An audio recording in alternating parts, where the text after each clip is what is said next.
People of Reddit, what is your downright scariest real-life story? Serious?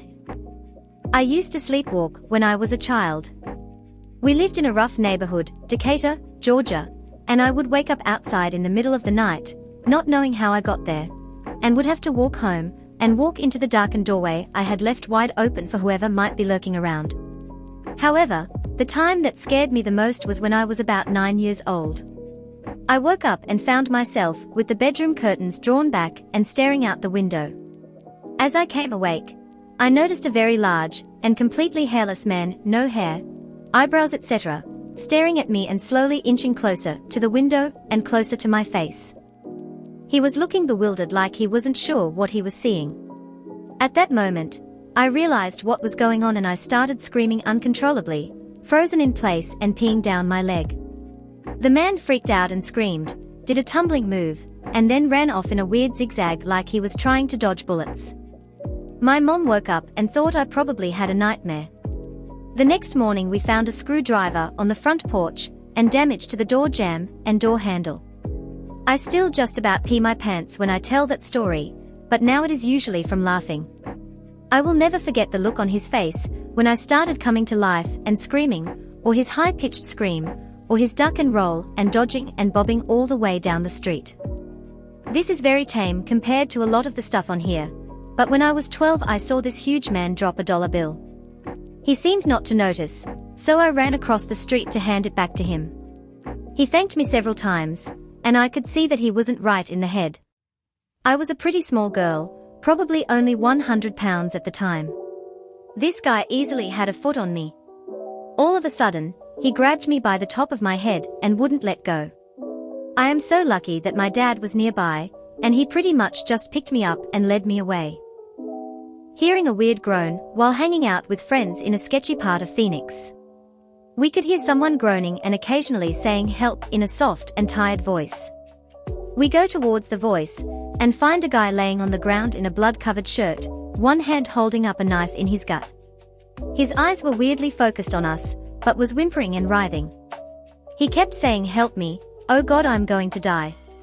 Please, help me." We said we would call an ambulance, and he really didn't like that idea. "No. Don't call 911, just help me. I'm going to die." We called anyway. He stood up in his blood-covered shirt, knife in hand, said fuck, and ran away. Years ago, in one of my first jobs, a colleague told me a story. The night before, she had gone out for some drinks, and on the way home, she had got off the bus and was walking down her road to her house. A taxi pulled up alongside her and the driver told her to get in the car. She obviously said no. He then said to her, "Call whoever you want whilst you're in the car, but please just get in and I to explain." So she got in. Turns out, walking towards her was a topless guy with no shoes on and a machete in his hand. Cab driver had already called the police, but then saw my colleague so had stopped to look after her. Edit, for clarity, the cabbie was a black cab driver and was completely honest and trustworthy. I was riding my motorcycle on the highway, going through a major city. I was still pretty nervous about riding on busier highways since I was still pretty new on the motorcycle. I was in one of the middle lanes when about 250 feet in front of me an 18-wheeler, semi, kicked up a plywood panel that was in the road in my lane. It flipped around, making it look like I was going to run into it like a wall. Didn't have enough time to brake or move lanes since I was surrounded by other vehicles. Luckily another 18-wheeler passed by it, causing it to rotate perpendicular, making it barely graze my elbow as I passed by it. I don't think I moved a muscle for a quarter mile in shock that I survived that. Went to therapy with my first husband. He went on and on about how I was a bad wife. When it was my turn I just said I would like him to stop hitting me or dragging me across the floor. He wasn't happy. The therapist asked me to attend the next session alone. Husband wanted to know what I told the therapist. One can't even remember what I said. When we got home, he took my keys, pager, glasses and tried to lock me in the bedroom. He also had the landline cut off. It took 2 tries, but I finally escaped with what I could fit in my car. This was 20+ years ago. I still have nightmares. He constantly told me if I left him he would kill me. So 1 a.m. glad I got out. I was 14 when we started dating. He was in his mid-20s, and a friend of my dad's. When I was 17 my mom's husband had this mental breakdown and plotted or attempted to kill her. I was recovering from knee surgery at the time, but still ran from my room to see what was going on. My baby brother, who was 4 at the time, was in the room when he was choking and stomping on her, and I had took him out the room and told my other siblings to leave the house and get someone to call the cops. I had to tackle him to get him off her, and had pinned him up against the washer and dryer and yelled at her to leave. I had tried to lock him in their room to leave the house and look for my siblings, and he just pushed me and went into the kitchen to grab a knife.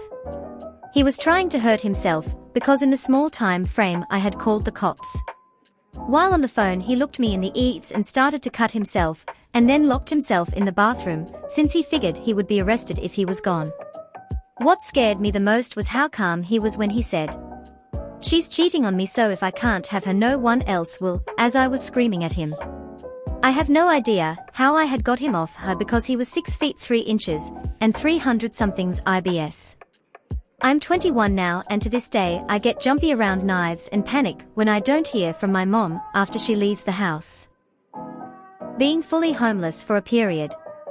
A lot of people think homeless means hobo on the streets, but it can also mean that you're always couch surfing or staying with family, and this was usually my situation, with occasional rented homes on short-term leases that I would usually end up being unable to pay for, but then for about a week I was literally homeless, sleeping on the streets and having to find cover while it rained. I didn't even have much more than multiple coats, and mostly slept in tennis huts at my local public park.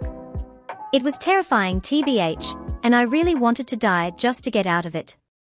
There is a happy ending though. I've been married and a homeowner for a while, and I too never be in that position again.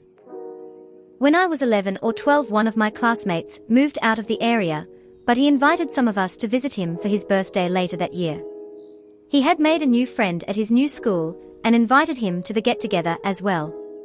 We were exploring around his house and my friend and his new friend said we should go check out the rope swing in the woods nearby. We hiked back on this little trail and found this rope swing, which was just a long rope with a piece of wood tied to the end. It looked like if you used it you would swing out pretty far over this steep wooded hillside. They asked who wanted to try it, and normally I would take risks and do things like that, but it just seemed dangerous to me and I said I might go, but I wouldn't be the first. My friend's new friend said he would go on the rope swing. Still, to this day, I don't know if they were familiar with using it in the past or not, or if he was trying to be cool and impress us. He swung way out, and at the apex of his swing one hand slipped off the wood handle and then the other. For a split second I thought, oh cool, there's a safe place to land, and he meant to do it. There was no safe landing. He made impact on a felled tree, and then pitched forward and slid several feet on some rocks. He was dead instantly. Of course, we did not know he was dead right away. We had to make our way down there to try to help him. His lips were already blue when we got there. I had salmonella as a kid.